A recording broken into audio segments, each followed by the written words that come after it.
구독자, 청취자 여러분 안녕하세요. 메리 크리스마스. 당장 만나의 진행자 신홍현입니다.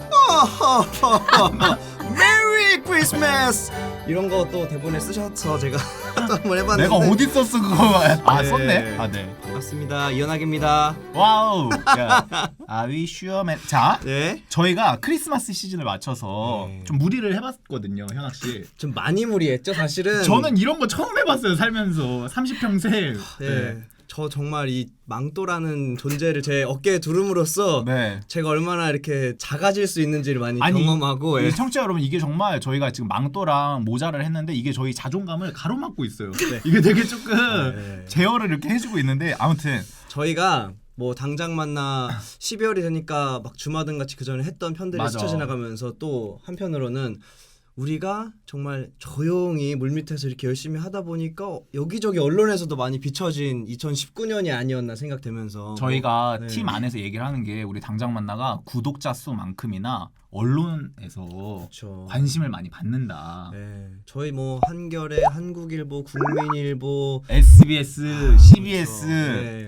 교통부랑 그렇죠. 제가 또 기억에 많이 남는 게 저희 네. 최근에 KBS 팟캐스트에서 저희 초대받아서 갔었잖아요. 정말 현아 씨. 그 팟캐스트를 녹음하고 나서 저랑 홍현 씨랑 둘 다 동시에 들었던 생각이 너무 아깝다. 맞아. 이 팟캐스트의 이 진행자는 우리가 이 당장 만나야 되는 분이다. 그렇지. 라는 생각으로 여러분께 크리스마스 선물로 모셔왔습니다. 우리가 게스트 가서 답변만 드렸는데 네. 한번 모셔서 진짜 혼을 빼놓는 질문 우리가 한번 드려보자.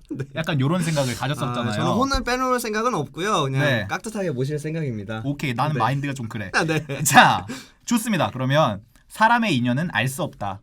우리 크리스마스 특집 곧 시작해 보겠습니다.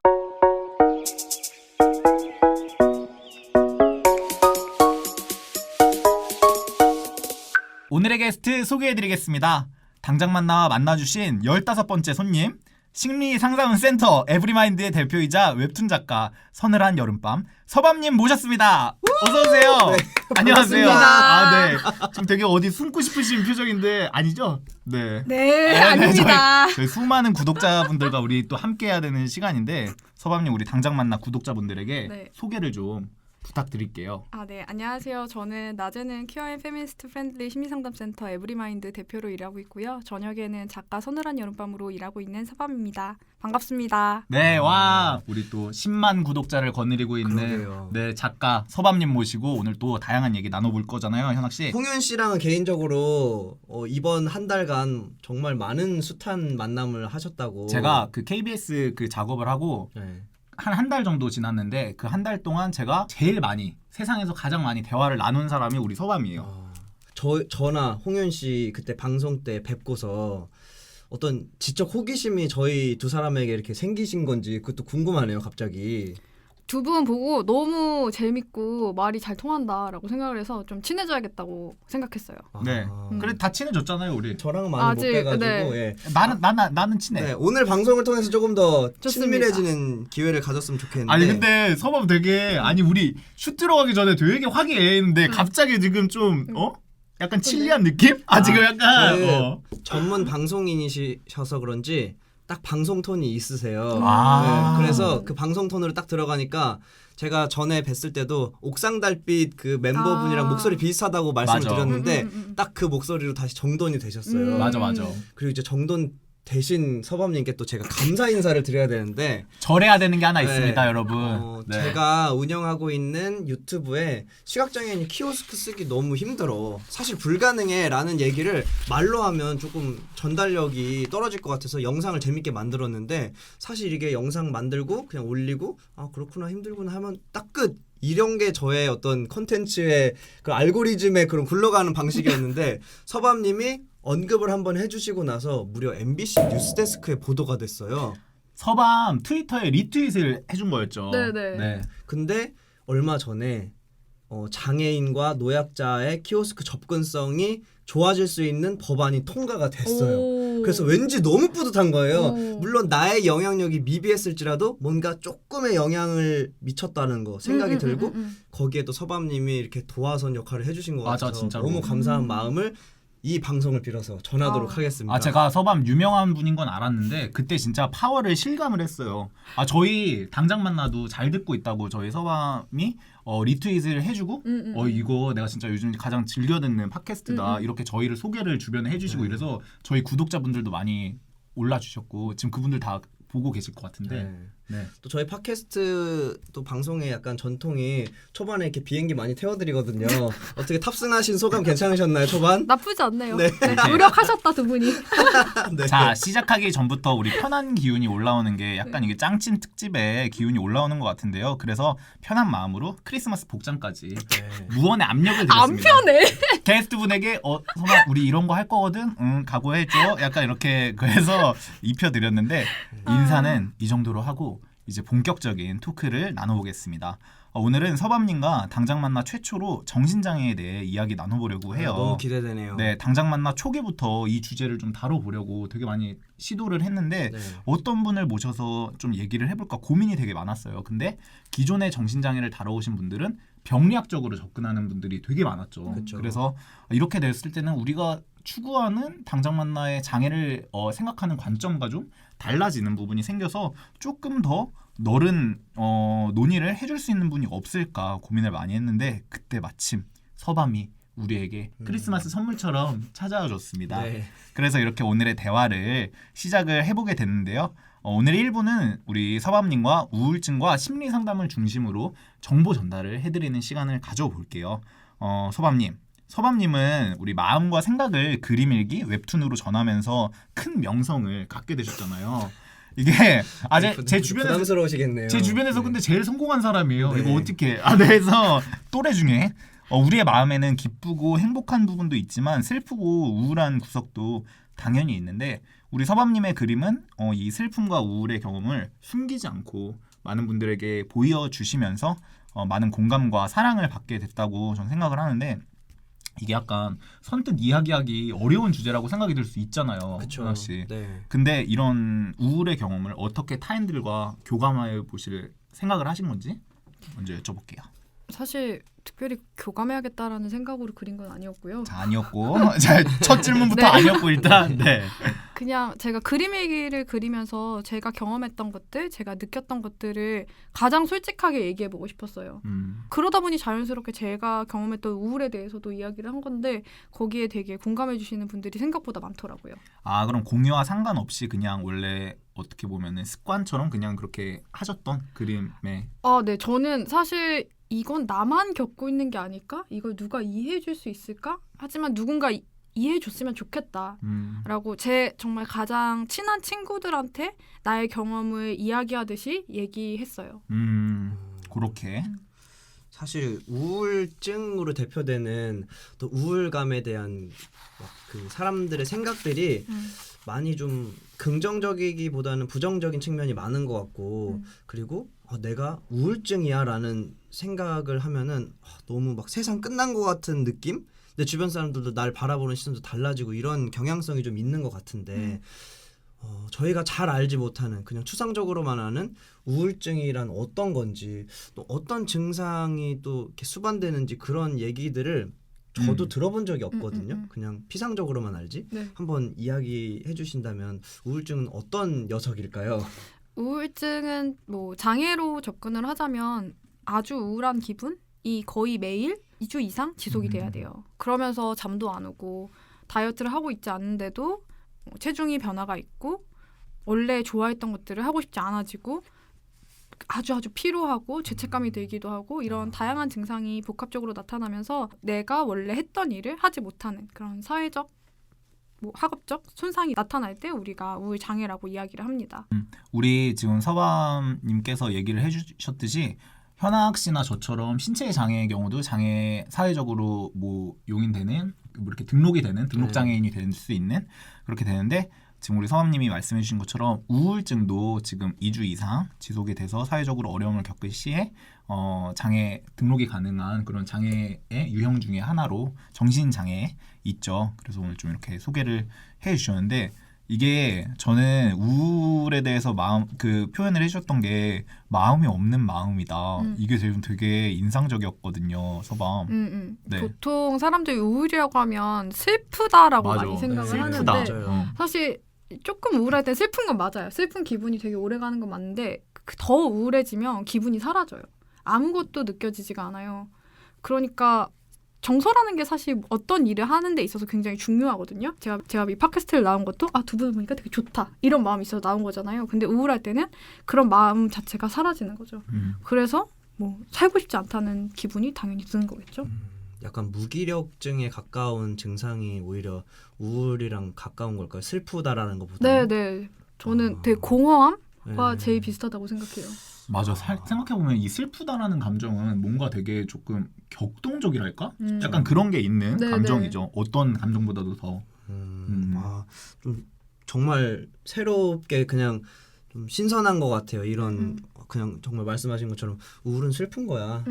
많이 울고 슬퍼하면 우울이야라고 생각이 드는데 그거보다는 뭔가 무기력한 느낌이 많이 마음이 없는 마음 정말 그 단어면은 설명이 잘 되는 그러니까. 것 같은데 이게 우리가 우울에 대해서 잘 모르는 사람들이 막 힘내 그냥 뭐 야 잘 될 거야 너 정도면 괜찮잖아 막 이런 식으로 많이 표현을 하잖아요. 너 왜 나쁘게만 생각해? 넌 지금 되게 괜찮잖아 막 이런 식으로 많이 표현을 하는데 주변에서 이런 좀 프레셔랄까요? 이런 게 되게 좀 심하게 있잖아요. 되게 우리 사회가 우울에 대해서 인지하는 뭐랄까요 수준이 높지 않기 때문에 그래서 주변인으로서 우울감을 호소하는 분들에게 주변인으로서의 역할이 바람직한 역할이 뭐가 있을까를 좀 얘기를 나눠보고 싶었거든요. 저는 일단 사람들이 우울의 증상에 대해서 이해하지 못했기 때문에 그렇게 얘기하는 거라고 생각해요.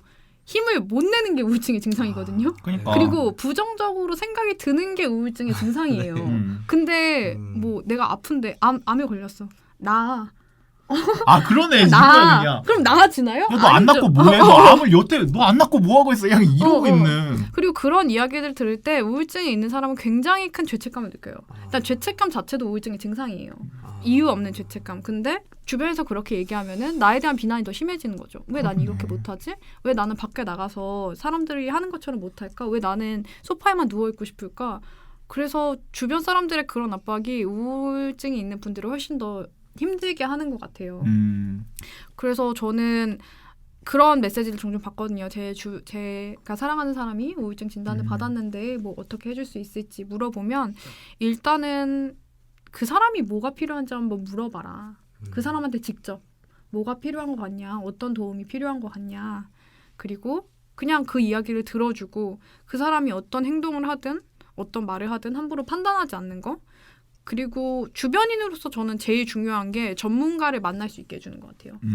우울하면 너무 무기력해서 내가 정신과를 직접 가거나 첫 번째 초진 예약을 잡는 게 너무 버겁게 느껴져요. 전화해서 알아보는 것도 버겁게 느껴지고 어디를 가야 될지 찾아보는 것도 버겁고 그래서 그런 일들을 해주는 거 내가 뭐 어디 정신과 알아봤고 거기 몇 월 며칠에 나랑 같이 가면 돼 이렇게 도와주는 거. 그리고 너무 우울한 경우에는 일상생활이 잘 안 되는 경우도 많거든요. 뭐 중요한 면접을 놓친다던가 집이 너무 엉망이 된다던가 약을 챙겨 먹어야 되는데 약을 못 챙겨 먹고 있다던가 이런 실질적인 것들을 좀 챙겨주는 것도 도움이 될 수 있을 거라고 생각해요. 대신에 그 사람한테 물어봐야겠죠. 내가 이렇게 도와줘도 되냐고.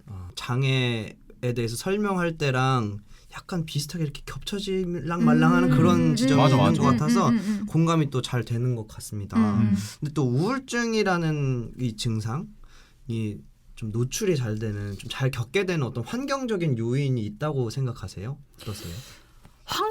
보통은 소인과 스트레스 환경이 결합해서 나타날 때 병이 나타난다고 하거든요. 그러니까 소인? 네, 소인이라고 하면은 원래 기질적으로 그렇게 타고난 사람들이 있는 거죠. 유전의 영향도 되게 크거든요. 우리 부모님이 우울증이 있거나 다른 정신질환이 있으면 나도 우울증이나 다른 정신질환이 생길 확률이 되게 높은 거예요. 그게 뭔가 가정 환경적인 분위기 때문일까요? 아니면 그 두 개가 다가 나타나는 거죠. 유전적으로도 내가 그런 취약성이 있는데 엄마 아빠 둘 다 우울증이면 그 가정이 화목하기가 사실 되게 어렵겠죠. 그러다 보니까 나도 스트레스 환경 속에 노출될 확률이 더 증가하는 거라고 생각해요.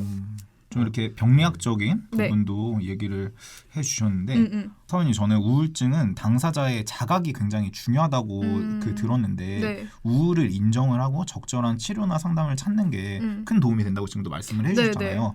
근데 대부분이 근데 뭐 나는 아닐 거야. 내가 설마 우울증이라니. 나 지금 잠깐 조금 기운 없는 거지. 내가 뭐 우울증에 대해서 좀 나쁘게 안 좋게 생각을 해서 그럴 리가 없어. 이렇게 생각을 하는 분들이 많은데 이게 되게 좀 우울을 뭐랄까요? 좀 떨친다고 표현하면 어떨지 하는데 좀 바른 방법 같은 거, 우울감을 조절하는 좋은 방법 같은 게 당사자들에게 전문가를 찾는 거 아까 말씀해 주셨고 네, 좀 뭐가 있을까요? 말씀해 주신 것처럼 인정하는 게 제일 시작이겠죠? 근데 그 인정이 정말 어려워요.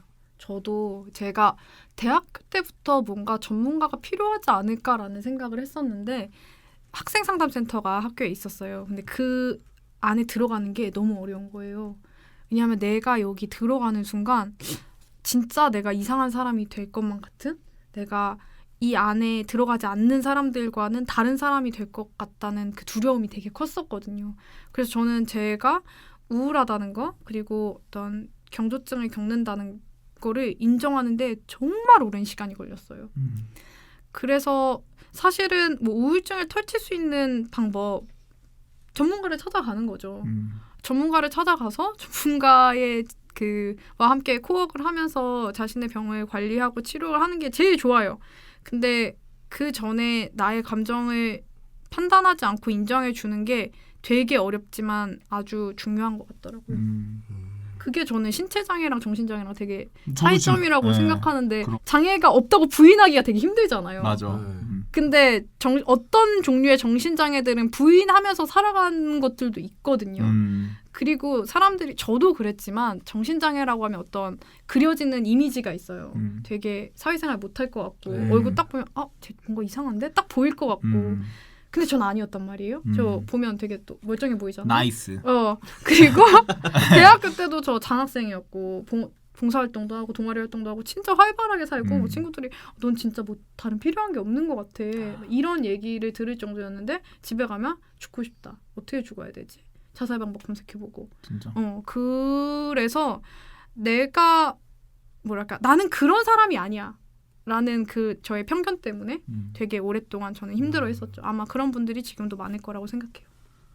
근데 저는 이제 약간 창작을 하다 보니까 우울감이라는 거, 그러니까 무기력의 아직 단계까지 가지 않은 우울감 정도를 좀 이용한다라는 느낌이 들 때가 있거든요. 네. 뭔가 집에 가는데 오늘 좀 우울해.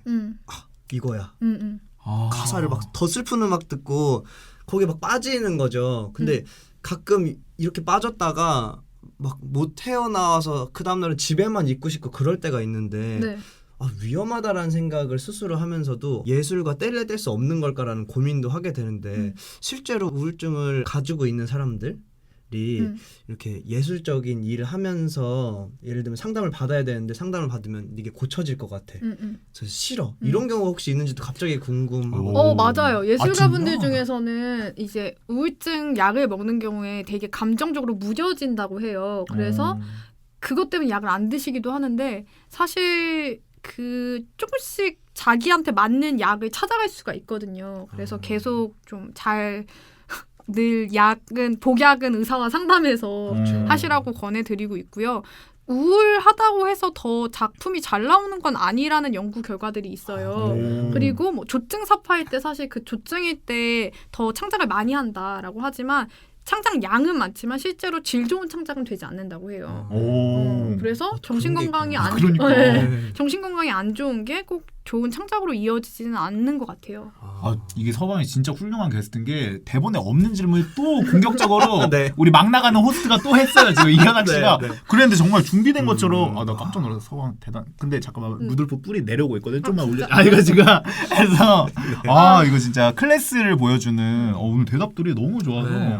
정말 저는 이렇게 얘기를 하면서 제 주변에 이 친구가 아까 얘기한 그 우울증의 증세가 비슷한 것 같아라는 사람들을 생각하면서 이렇게 질문을 드려본 건데 너무 좋은 맞아. 답변 들어서 저도 좀 참고가 많이 됐던 것 같습니다. 서밤님이 겪고 있는 일이 네, 단순히 우울증이 아니라 우리 그림일기에서도 많이 얘기해 주셨지만 양극성 정동장애 그러니까 들뜬 마음과 우울한 마음이 좀 번갈아 나타나는 경험이라고 그림일기에서도 소개를 해주셨잖아요. 네. 저는 이 조증 역시도 우울증만큼이나 사회에 좀 잘 소개가 되지 않았다고 생각을 하는데 이 조증과 감정 기복은 좀 어떤 좀 경험이고 일상에 어떤 우리가 조증이라고 그러면 그냥 되게 그냥 좋게만 생각하는 사람들도 많이 있잖아요. 네, 네. 그래서 어떤 경험들인지. 양극성 기분장애는 제가 느꼈을 때 롤러코스터에 탄 것 같아요. 근데 나는 이 롤러코스터를 타고 싶지도 않았고 내릴 방법도 모르는 거예요. 우울증이 에너지가 없는 상태라면은 제가 겪는 건 조증은 아니고 경조증인데요. 경조증은 에너지가 과잉된 상태예요. 우리가 커피 한 잔을 마시면 되게 기분이 좋잖아요. 네. 많은 분들이 그거를 경조증이다라고 생각하는 것 같은데 사실은 엄청 진한 커피를 한 10잔 정도 마시는 거예요. 그러면 엄청 심장이 빨리 뛰고 손에서 땀나고 밤에 잠도 안 오고 막 불안하고 초조하고 막 안절부절 못하는 기분이 되잖아요. 그런 걸 4일 이상 겪게 되는 거죠. 그럼 사람이 엄청나게 지쳐요. 그렇죠. 완전히 지친 상태에서 그런 감정들을 견디다 보면 이제 다 지친 상태에서 우울증이 오는 거죠.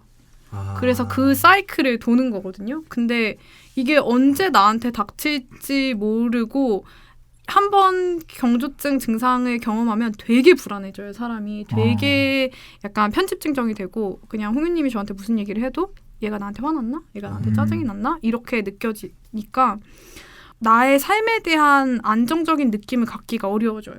그리고 내가 어떤 사람인지도 정확히 인지하기가 어려운 게 내가 오늘 느끼는 세상과 나와 내가 3주 전에 느꼈던 세상과 나 자신의 느낌이 너무 다르기 때문에 도대체 나는 누구지?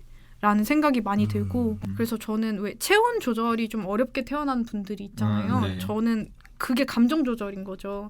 그래서 기분이 떴을 때 다시 잘 내려오기가 어렵고 기분이 가라앉았을 때나 화났을 때 다시 평정심을 찾기가 되게 어려워지는 거. 그래서 그런 나 자신을 굉장히 좀 싫어하게 되는 것들 그런 경험들을 많이 했었어요. 그 비유가 너무 적절하셔가지고 맞아. 이해가 너무 잘 돼요. 창작자라서 이게 확실히 네. 거의 선생님. 타기 싫은 롤러코스터 타는 거. 이 생각을 하니까 너무 고통스럽네요. 정말. 네. 이제는 우리 심리 상담에 관한 이야기를 좀 해보려고 하는데요. 저도 그랬었고 제 주변에 있는 많은 사람들이 심리 상담에 대한 어떤 편견들, 오해들이 조금 있는 것 같아요. 우선 첫 번째로 뭐 주변에 너 그 힘들어? 그러면 상담 받아봐. 그러면은 약간 내가 무슨 그 정도는 아니야 이런 거. 무슨 상담이야. 네. 거기는 네. 환자들이 가는데 막 이러네. 우리 이전에 다른 방송에서 얘기했지만 약간 다리에 불편하시면 장애 판정 받아보세요. 그럼 무슨 장애야. 내가 왜 장애인이야? 이런 무슨 느낌으로 막 이러네. 심리 상담을 생각하시는 경우가 좀 있는데 이건 사소한 문제인 것 같아. 근데 심리 상담 받을 건 아닌 것 같은데 어떻게 해야 되지? 이런 생각들. 심리 상담은 정말 중증 정신질환을 갖고 있는 사람들이 해야 되는 거다라는 편견에 대해서 어떤 의견을 주고 싶은지 어떤 얘기를 하고 싶은지 좀 들어보고 싶네요. 제가 SNS 하면서 제일 많이 받았던 질문이 제가 심리 상담을 받아도 될까요? 저한테 심리 상담이 필요할까요? 라는 질문이었어요. 근데 제가 사람들의 이야기를 들으면서 느낀 건 인터뷰할 때 그런 질문도 많이 받거든요. 어떤 분들한테 심리 상담을 추천해주고 싶으세요? 라고 하면 저는 내가 심리 상담이 필요한 걸까? 라고 생각해본 사람이라면 그 사람은 심리 상담이 필요하다라고 생각을 해요. 왜냐하면 우리나라 같이 정신건강에 대한 편견이 켜켜이 쌓인 곳에서 그냥 행복하게 살아가는 사람이 어느 날 갑자기 내가 심리 상담이 필요한가? 라고 생각하지 않거든요. 절대. 네. 이미 자기 마음 안에서 그 마음이 약간 새싹처럼 움텄다는 거는 필요한 거예요. 그리고 많은 분들이 전문가를 치료를 위해서만 만난다고 생각하는데 사실 진단을 위해서 만나기도 하거든요.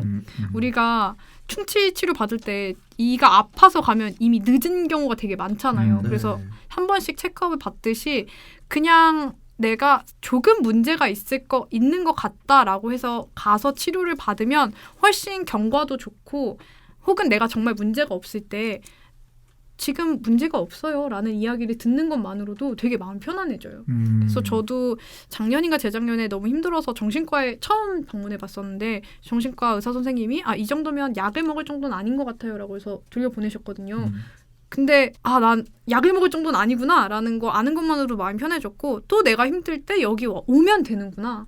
그걸 아는 것도 되게 큰 힘이 돼요. 정신과를 가야 되나 심리상담센터를 가야 되나 네네. 이거 되게 좀 어디를 가면 될래나 좀 이런 생각을 해봤거든요. 이거 맞아요. 네, 어떤 경우에 어디를 가는 걸까요? 약물 치료가 필요한 경우에는 정신과를 가는 게 좋고요.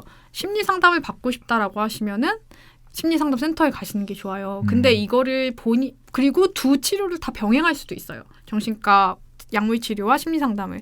근데 이걸 본인이 사실 판단하기는 되게 어렵잖아요.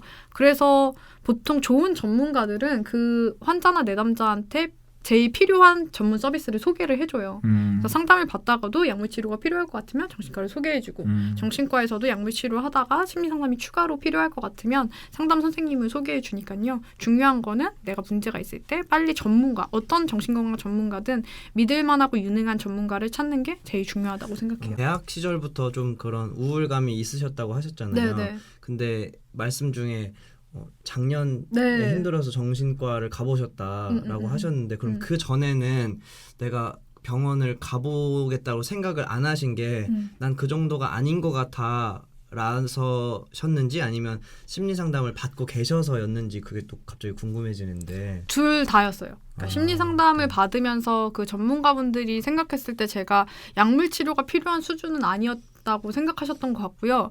그리고 또 하나는 제가 저의 증상과 삶을 분리를 못했어요.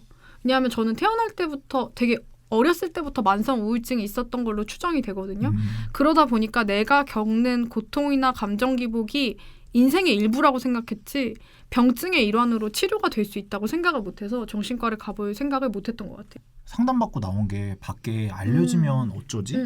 상담 기록이 밖으로 나가면 어쩌지? 이게 상담자가 내 상담 내용을 자기 주변에 막 야 오늘 이런 사람도 왔다? 막 이러면서 뭐 떠벌리면 어쩌지? 막 이런 걱정을 하시는 분들도 많이 있던데 사실 이거 저도 좀 뭐랄까 안 가본 사람이 하는 걱정? 저도 좀 그렇게 되긴 하는데 심리 상담에서 개인 정보 보호 좀 확실하다고 할 수 있을까요? 기록이 남지 않느냐를 걱정하시는 분들도 있는데 사실 심리 상담은 보험이 적용되는 게 아니기 때문에 공식적인 기록이 아무것도 남지 않아요. 그냥 내가 미용실 가서 머리 자른 기록 정도?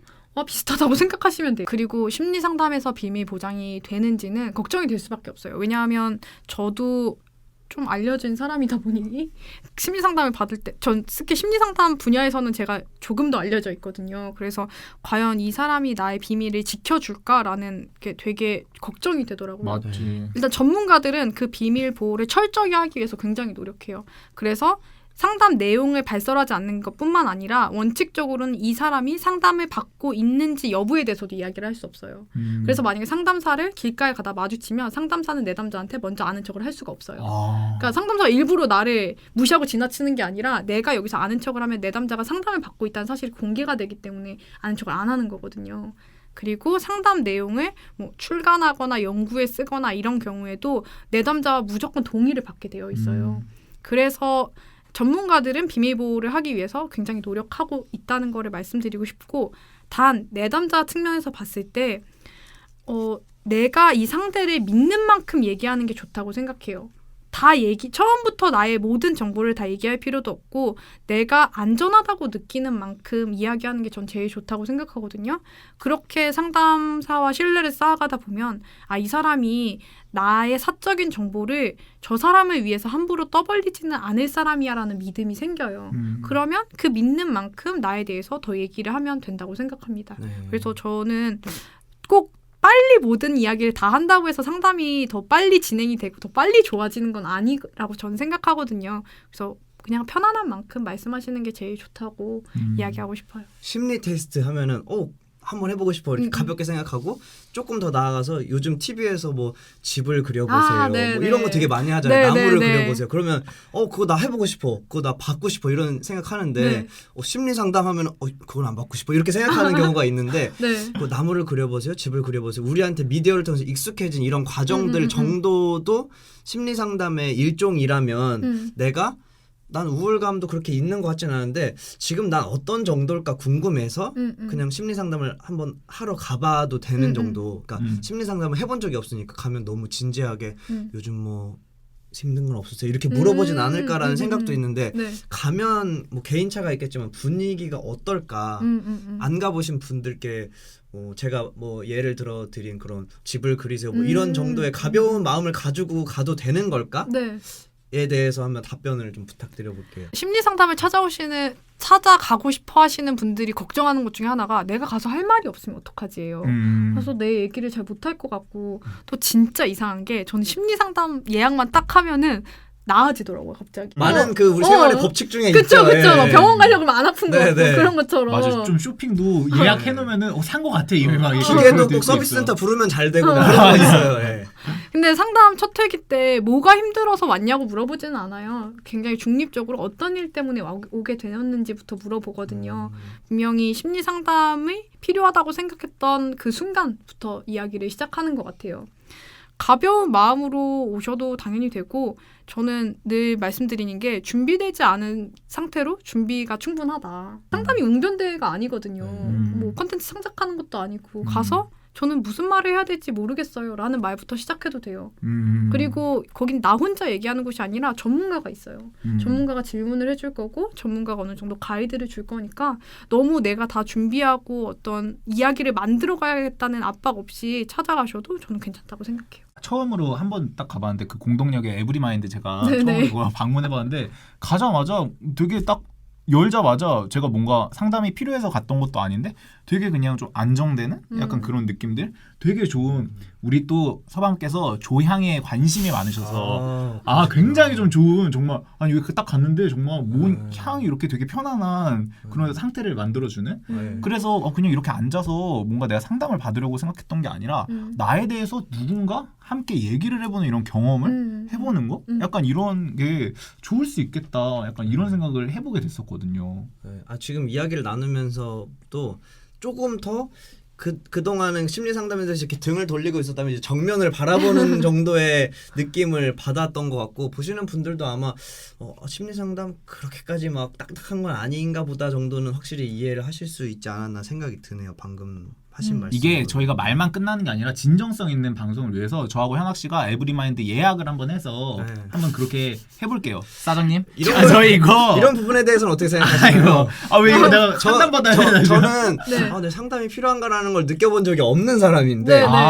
이런 제가 상담을 받으러 가는 거에 대해서 어떻게 생각하세요? 전 돈만 많으면은 그러셔도 된다고 생각해요. 그렇게 비싸요? 그렇죠. 회기당 보통 사설 심리상담센터가 50분에 7만 원에서 12만 원 정도니까 네. 돈이 많으면 그렇게 하셔도 좋겠죠? 근데 저는 아무 일도 없는데 가는 사람은 거의 없을 거예요. 그냥 내가 뭔가 조금 힘들 것 같다. 뭔가 이 주제가 나를 계속 반복적으로 조금씩 마음에 걸리는 것 같다라는 게 있을 때 방문하시면 좀 더 효율적인 상담이 가능하지 않을까 싶습니다. 저요? 네. 꼭 저랑 이렇게 같이 가서 이렇게 막 묶어서 한번 해보고 싶은 그런 게 약간 스물스물 계속 이렇게 얘기하시는 걸 봐서는 나의 그런 마음이 마음 깊은 것에 네. 나도 한번 받아볼까라는 생각 지금 하시는 것 같거든요. 근데 내 어떤 부분은 분명히 그런 과정이 필요할 거예요. 네. 누구나 저는 그럴 수 있다고 생각하고 저는 지금 난 안 가도 될 것 같아라는 생각이거든요. 일단 적극 추천드립니다. 네, 일단 한번 승윤 씨. 찾아서 네. 또 친구가 운영하는 믿고 갈 수 있는 비밀 보장도 이제 그렇습니다. 친구지만 네, 그럼요. 네.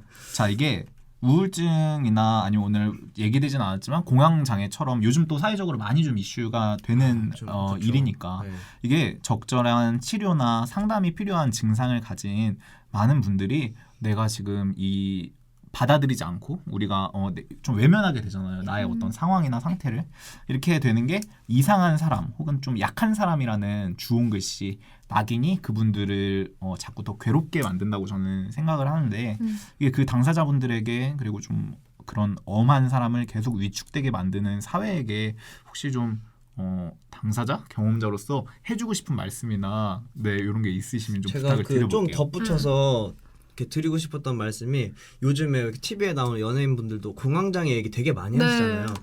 그리고 뭐 군대 안에서도 공황장애래 이런 얘기가 되게 많아졌대요. 근데 진짜 되게 일반화시킬 수 있는 막 사람들의 논리가 야 옛날에도 다 똑같이 살았는데 요즘 따라 왜 다 공황장애 거려라는 말을 댓글로도 막 맞아. 쉽게 내뱉고 그러는데 왜 다 요즘 애들 우울이래? 막 이런. 정신 상태가 나약해졌다 뭐 이런 식의 프레임들을 많이 얘기하잖아요. 그런 거에 대해서 그럼 과거와 현재가 지금 동일선상에 있는데 그런 좀 편견을 갖고 있는 사람들 그리고 방금 홍균 씨가 질문한 그런 측면들에 대해서 좀 종합적으로 일단 현황님 얘기부터 대답을 하자면 원래 정신장애는 계속 있어 왔죠. 네. 근데 이것이 정신장애다라고 알려지기 시작하면서 사람들이 자신의 증상이 정신장애인 아. 것을 인지하게 된 거죠. 그렇네. 여성혐오랑 똑같은 거죠. 예전에 여성혐오 없었나? 그러네. 있었는데 맞아. 이제는 말을 하기 시작한 거잖아요. 근데 왜 저는 사람들이 그렇게 내가 장애가 있다라고 얘기하는 것 뿐인데 나약하다고 이야기하는지 그 약함의 혐오를 생각하게 돼요. 왜냐하면 제가 저번에 홍유님 만났을 때 제가 나는 사실 약한 사람이야 라고 이야기를 했는데 홍유님이 되게 아니야 나는 네가 늘 강한 사람이라고 생각했어. 난 너를 약하게 본 적이 없어 라고 뭔가 위로하듯이 이야기를 하더라고요. 네. 근데 약한 게 나쁜 건가? 약한 사람들이 약하게 살 수 있는 세상이 되었으면 좋겠다고 생각을 해요. 사람들이 약해지면 안 된다라는 그런 프레임을 갖고 사람들에게 하잖아요. 저는 그 편견과 혐오가 정말 누군가를 죽이고 있다고 생각해요. 왜냐면 저는 사회에 나와서 처음 직장이 중앙심리부검센터라고 자살 유가족분들을 면담하는 곳에서 일을 했었는데 거기서 보면 정말 기가 막힌 사례들이 많아요. 내가 정신장애가 있어서 어떤 정신장애는 자살의 위험이 있기 때문에 입원을 해야 되거든요. 근데 입원을 안 하겠다는 거예요. 나는 그런 사람이 아니다. 나는 그런 폐쇄병동에 입원하는 나약한 사람이 아니다. 라고 하면서 입원을 안 하고 집에 있다가 자살하는 경우가 있어요. 이거를 신체적인 고통으로 바꿔서 얘기하면 내가 교통사고를 당했어요. 그래서 내 몸에 피가 철철 흘러. 입원하셔야 됩니다. 하는데 저는 그렇게 응급실에 입원하는 그런 사람 아니에요. 라고 하면서 입원 안 하는 경우 없잖아요. 근데 정신장애에서는 그런 일들이 비일비재하게 일어난다는 거죠. 그래서 저는 누군가가 정신장애를 혐오할 때 정말 저는 그게 누군가의 개인적인 죽음에 기여를 하고 있고 혹은 죽음까지는 아니더라도 그 사람이 겪지 않았어야 될 고통을 불필요하게 연장하는 데 기여하고 있다고 생각을 해요.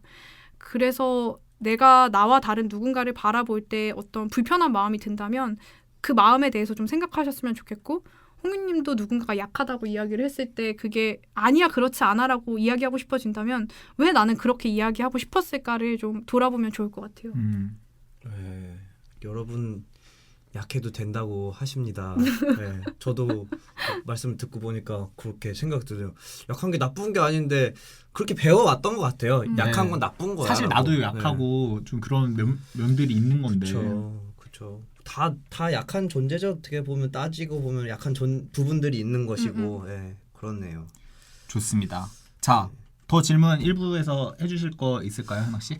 일단은 약간 방송을 했는데 뭔가 또 1대1의 시간이 아니었는데 뭔가 상담을 받은 느낌이 든단 말이죠. 네. 오묘한 느낌. 그래서 질문을 하면 끝도 없을 것 같고. 나 서밤이 말을 진짜 잘한다. 되게 지금 편집 그게 없이 너무 그냥 버벅거리는 게 없이 깔끔하게 이게 나와서 그게 너무 놀라운 퍼포먼스가. 입담만큼은 절대로 약하지 않으시네요. 네. 깜짝 놀랐어요, 진짜. 네, 여러분 크리스마스 선물로 느껴지시나요? 네. 부디 그러시길 바라는 마음으로 한번 1부를 진행해 봤는데. 자, 이렇게 좀 1부를 좀 그러면 맞춰보고 아쉽지만 우리 2부에서 얘기를 할 건데 2부에선 우리 정신장애와 신체장애의 연결고리, 우리의 다양성의 경험들 이런 주제로 제가 진짜 이거 어렵게 뽑은 주제였거든요. 그래서 얘기를 좀 나눠볼게요. 우리가 다양성과 소수자성이라는 주제로 토크를 진행을 해보겠습니다. 이번엔 2부가 진짜입니다, 여러분. 한 주만 기다려주세요.